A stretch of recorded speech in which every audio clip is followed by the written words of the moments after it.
Hello and a very warm welcome. Thanks for tuning in to your favorite news destination. You're watching In Your Interest with me, Kabir Naqvi. And on the first segment on IYI, we're talking about how humanity is heading back to the moon. But this time it's not just pure exploration, it's a competition.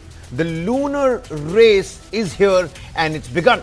For decades, the moon was a piece of history, a milestone that humans reached in 1972 and then pretty much left behind, forgot about it. But now, the lunar surface has become the most contested territory in the solar system. We're no longer just looking at the stars, we're racing towards them. For the first time in 54 years, human beings are currently traveling through the deep void of space towards the moon. The Artemis II mission is officially underway, carrying a crew of 4, including the first woman and first person of color to ever leave the low Earth orbit. And as we speak, their Orion capsule is hurtling towards a lunar flyby that marks the beginning of a new era in exploration of space. Artemis II will not land on the moon. Instead, the crew will fly a free return path that takes them around the far side of the moon before coming back home. And the mission, it's designed to test the Orion spacecraft and the systems that will keep astronauts safe on longer trips in deep space. Now, the total cost of this single mission is more than $4 billion, and the entire Artemis program is now approaching $100 billion. Let me begin by congratulating the team at NASA and our brave astronauts on the successful launch of Artemis II. It was quite something. It will be traveling further than any manned rocket has ever flown and will very substantially pass the moon, go around it, and come back home from a distance that has never been done before. It's amazing. They are on the way, and God bless them. These are brave people. We want to God bless those 4 unbelievable astronauts. But hey, whilst the United States celebrates this historic launch, China is moving at a pace that has many worried in Washington. In 2025, China carried out more than 90 successful rocket launches, a new national record. They also brought back the world's first rock and soil samples from the far side of the moon with their Chang'e 6 mission. And China is now preparing Tianwen-2 to collect samples from an asteroid by 2027, and then Tianwen-3 to return the samples from Mars by 2031. That's right. And their Tiangong space station and Beidou navigation system continue to grow, giving China a strong presence in the Earth's orbit. On the moon itself, China has already achieved something the United States has not so far. They made the first landing on the far side of the moon and returned the first samples from there. Now, both countries, US and China, are looking closely at the lunar south pole, something that Chandrayaan-3 was able to achieve, where large amounts of water ice could support our future bases up there. That's right. And this is not just about planting flags. It's a scramble for water ice, a resource that could power future lunar bases and fuel missions to Mars. The United States hopes to land astronauts there as early as 2027, maybe 2028, whilst China aims to put its own astronauts and boots on the lunar surface by 2030. This competition is creating 2 different blocks, 2 different groups in space. The United States leads the Artemis Accords, a set of agreements signed by many countries for peaceful lunar exploration. China and Russia are building their own international lunar research station. NASA chief Bill Nelson has been blunt about the situation, warning that we are in a direct race and that the United States must act quickly to ensure the moon does not become a contested territory. Reports presented to Congress say China could overtake the United States in key areas of space within the next 5 to 10 years if America does not keep up. Lawmakers have described it as a real danger. An esteemed set of panelists with us on the broadcast. The big questions that we are asking tonight. Can NASA's Artemis program deliver crewed moon landings on its current timeline, or will delays hand the advantage to the other competitor, China? With the cost of Artemis now nearing $100 billion, is America investing enough? or is the program becoming too expensive to sustain? Does China's recent success with robotic far-side sampling and their record-breaking 90-plus launches in 2025 suggest that the strategic advantage in space tech has already shifted? Well, Dr. W. Silvamurthy, President of the Amity Science Foundation and former DG DRDO, with us on the broadcast. Dr. N. Vedachalam, Distinguished Scientist, former Director, LPSC, ISRO, with us on the broadcast, and Shweta Dhyani, Starscapes Experiences Private Limited, with us on the broadcast as well. Dr. Silvamurthy, let's get the snowball rolling here. This isn't just a moon trip, this is a rehearsal for Mars, if I could put it that way. And help the viewers understand what makes Artemis II such a critical mission technologically. The Cold War, we remember the days of the Sputnik.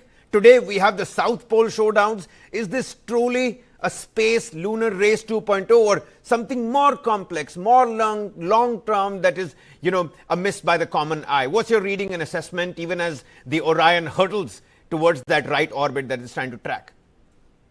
Mr. Kabir, first let me express my deep appreciation for having me in this discussion.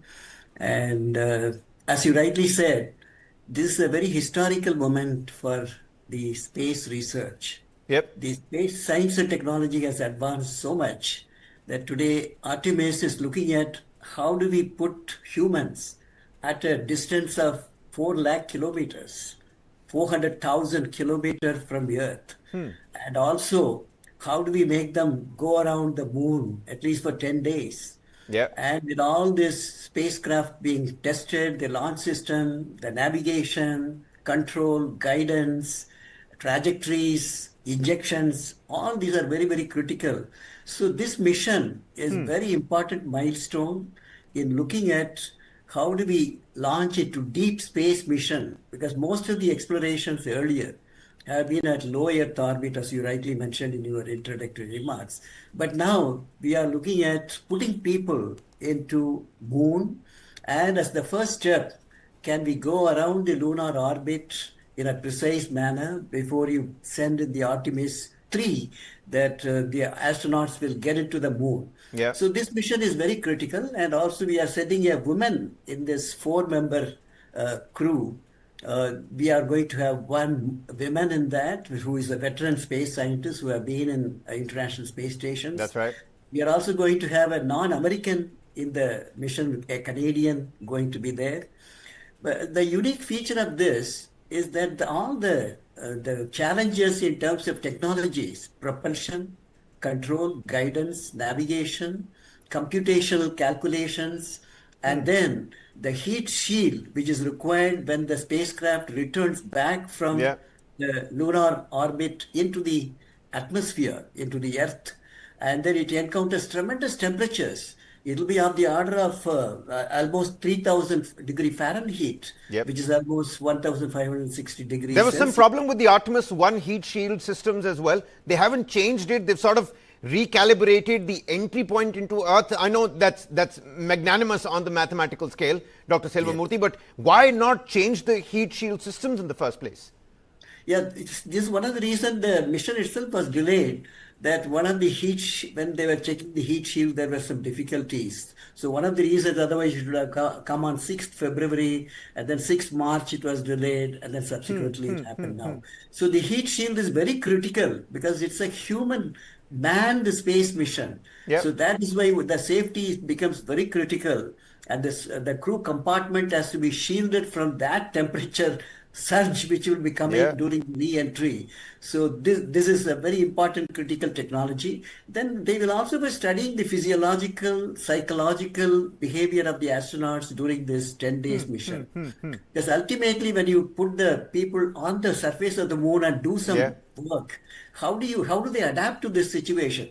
Because there are 4 challenges. The first is you are in a microgravity environment, which the human physiology and psychology is not used to. The second is you don't have the 12-hour solar periodicity, which a human being is used to, like biorhythms, sleep. Then you have the isolation, monotony, separation from family, fear of the unknown. All these are going to impinge on the astronauts. Absolutely. Then the problem of how do you give the food, fluids, how do you manage the waste? And what's And the more, really Dr. Silvamurthy, is that they've also already fixed the toilet which was malfunctioning on the Orion capsule. They've been able to Yes. do that with the help of ground control. Let me bring in other panelists over here as well. Dr. Vechalam, your opinion and insights as to this Space War 2.0, who's going to be making their camp upon space. But before that, from Chandrayaan 3, which was exciting time for India as well and for ISRO, to the Artemis Accords, where India had signed that earlier, just a couple of years back, India has really entered the big league. We've shown it what we can do in half the price. But are we still sort of playing catch up in the human space race? Where does India realistically stand today between the United States and the China? We're talking about two super blocks. Last time it was Sputnik, this time it's the South Pole Showdown. Where does India stand in all of this? Thank you very much for the opportunity to share. The program of Artemis II is a well-conceived NASA program after 5 decades of the human spaceflight Apollo program. Yeah. And they did an excellent work because the technology 60 years back was not so advanced than what is today in terms of human safety point of view. As Dr. Silvamurthy pointed out, a lot of advanced research and technology is available today. So the current program is far more technologically advanced in terms of the spacecraft design. The Orion spacecraft itself is totally modernized compared to the Apollo program crew module. Now, what they wanted to achieve today is a state-of-art technology in terms of going around the moon, but not land on the moon, because the propulsion systems are inadequate. So NASA wanted, without any new development, on a fast track, develop only the state-of-art Orion spacecraft in terms of human safety and successful recovery back. Now, what they did is available propulsion technology like the monstrous solid booster, the 200-ton thrust liquid oxygen, liquid hydrogen engine, 4 of them propelling the core stage, and the proven RL-10 engines of the Pratt and Whitney. So they did not develop any new rocket technology. But on the Orion itself, there is a service module. This service module is having a bipropellant storable propulsion, that monomethyl hydrazine as a fuel, and nitrogen tetroxide and oxidizer. This is room temperature propellant. It can be ignited without any spark, only by combination called hypergolic. At the same time, it can be started many times and stopped. So this is what as a service module. This service module is not manufactured in America.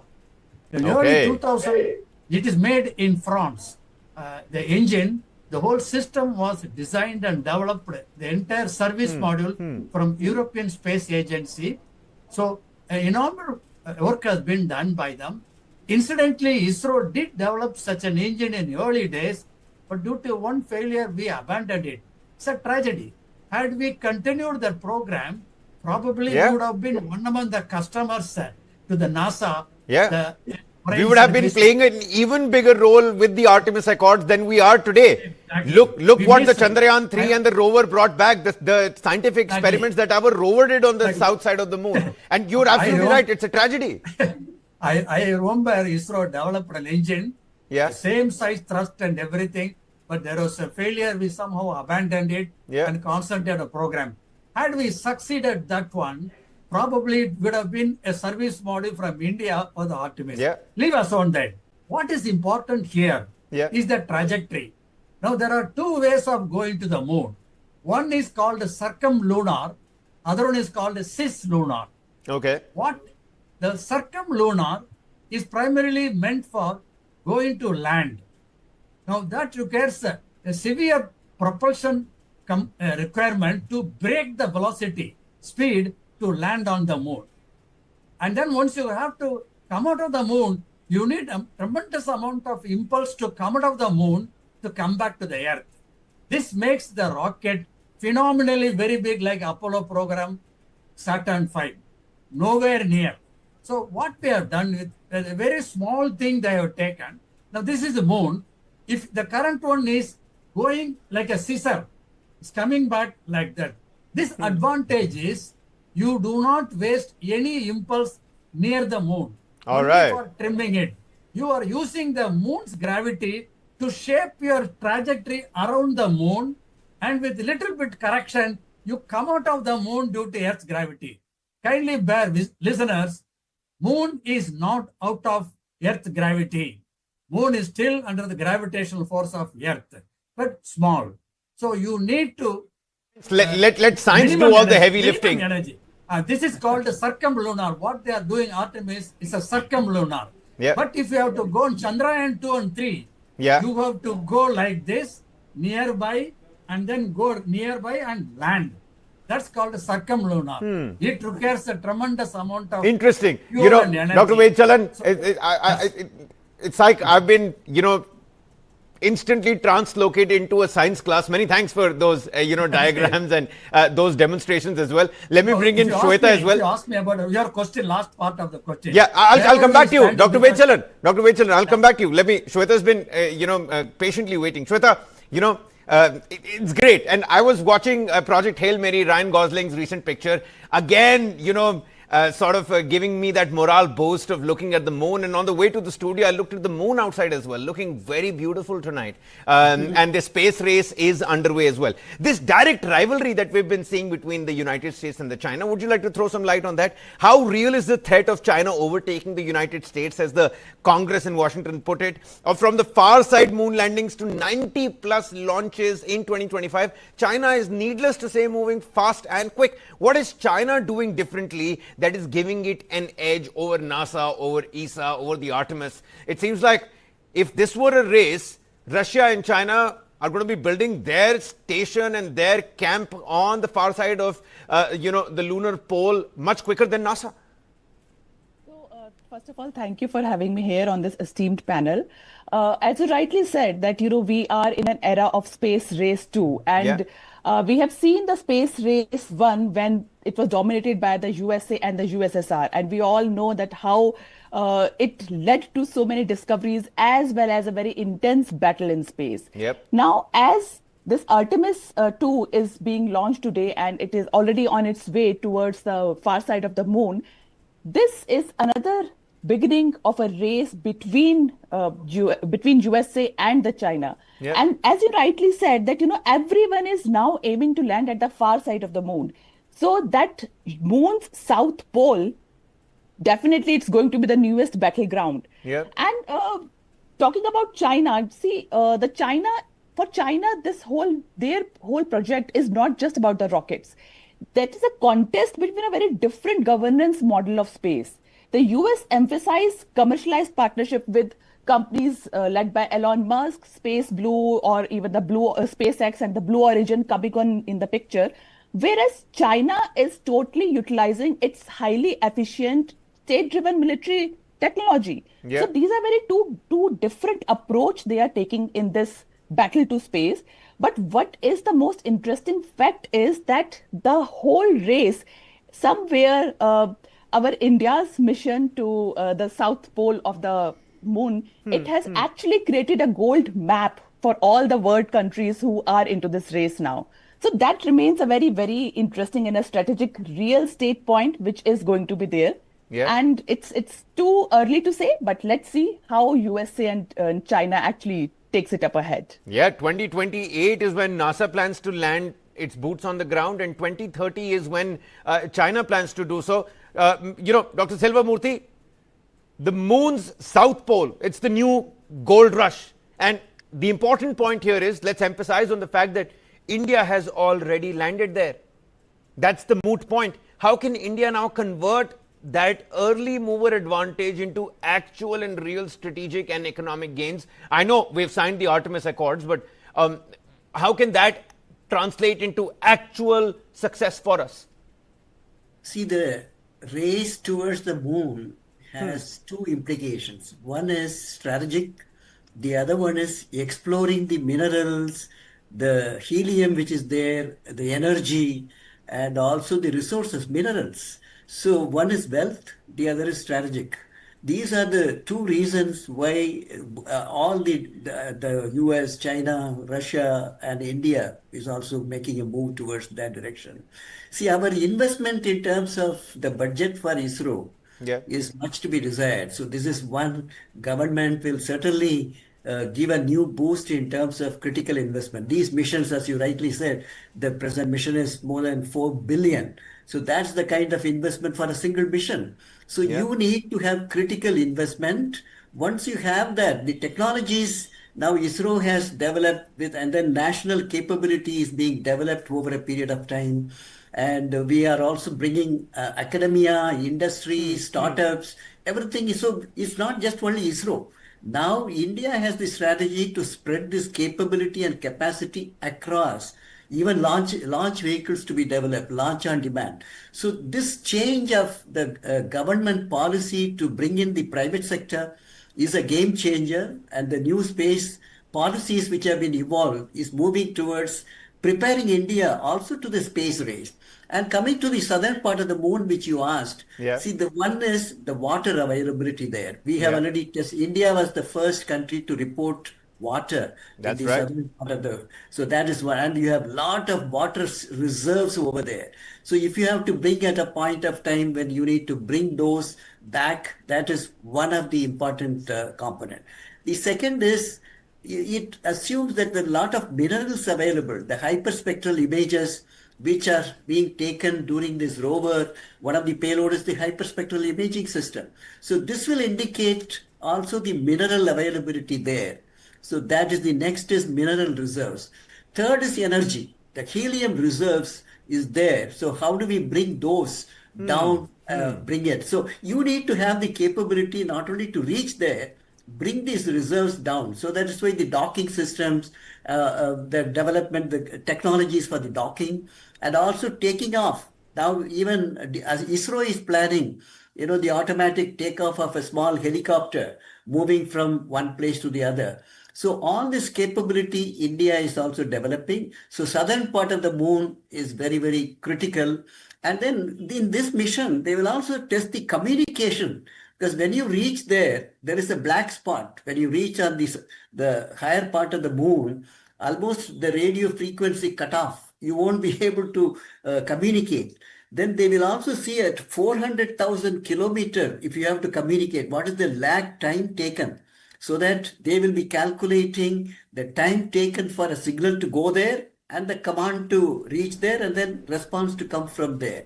So all this will be tested in this mission. So much of tests that need to take place, and everything has to go right to the T for Artemis III to actually take on from what Artemis II is going to learn in these 10 days, going round and round, in that lunar orbit. Dr. Vechalan, time for some more demonstrations, shall we?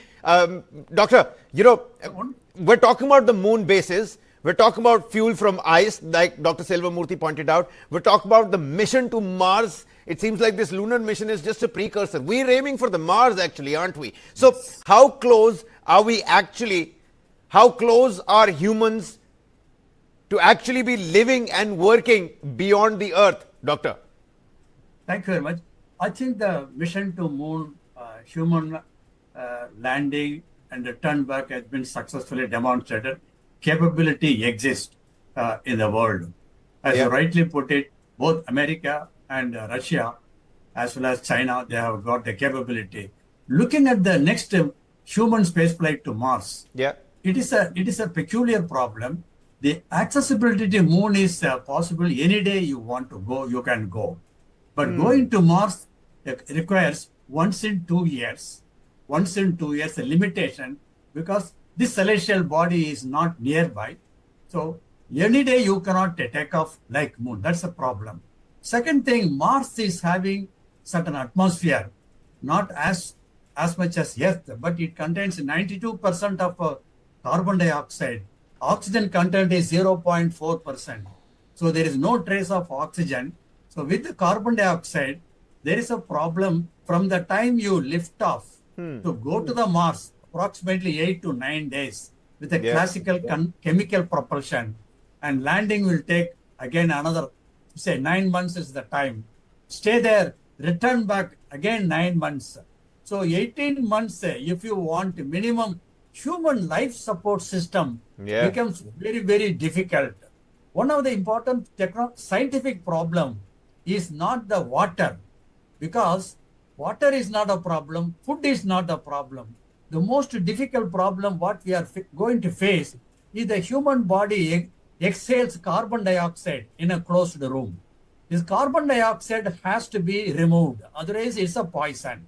So CO2 removal requires the lithium hydroxide as a chemical, and that is 1 kilogram of carbon dioxide removal requires almost 14 kilograms of lithium hydroxide.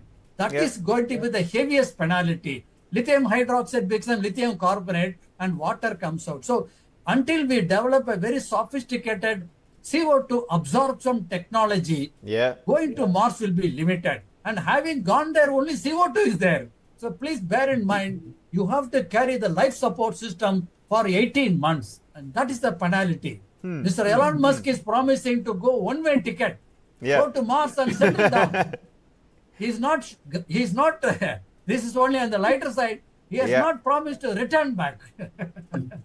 Well, so just a one-way ticket to Mars. Shweta, what do you make of that? You know, this is not about flags on the moon anymore. This is not, it's about resources, like Dr. Vechalan pointed out, 18 months of life support. You need a different segment in the capsule itself to carry something like that. The territory, the control that's going to come with it. Congress in the United States is already worried about how China might just get there quicker. And China has shown to the world how they can do things quicker and fast, and of course cheaper than NASA as well. Who controls the moon? South Pole is going to be the big questions. But what does that mean? Let's forget about India for a second. What does that mean for the entire world? What does that mean for the entire Earth? We've seen so many of those Hollywood films where, you know, the billionaires, then the who's who of the entire planet, make their way first in a dilapidating and, self-consuming Earth. Is that going to be the case? How is it going to be democratized? You know, you're somebody who works with, the Starscapes experiences. What's your understanding of that?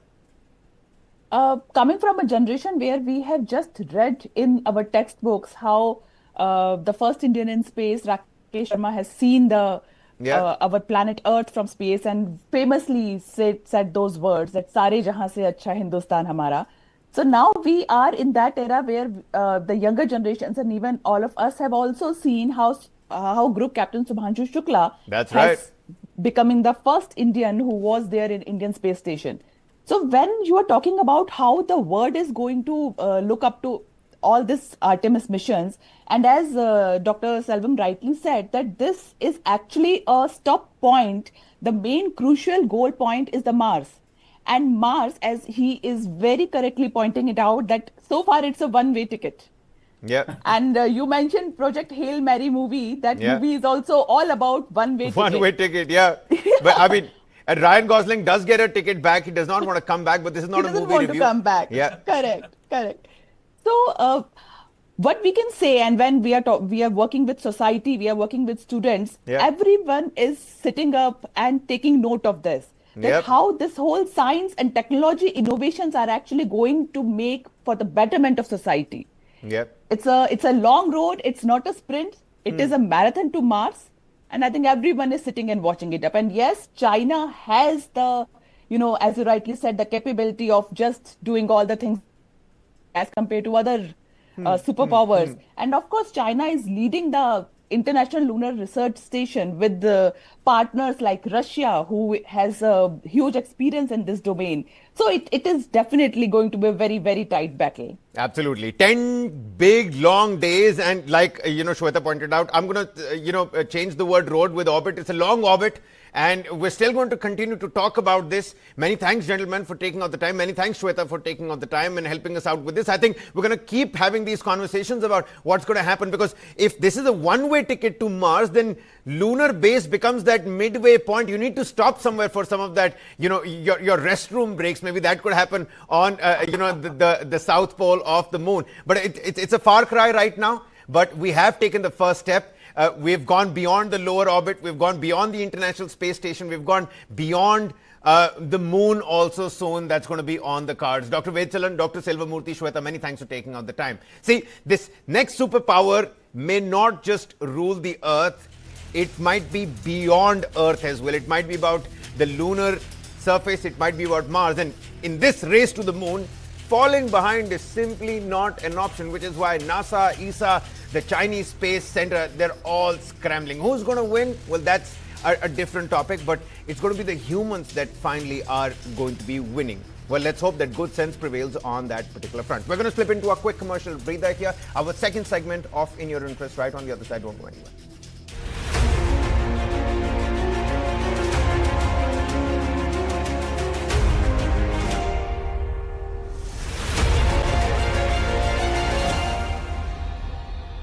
Others see a teenage tantrum. I see you standing your ground. The world sees stubbornness. I see a soft, soft heart.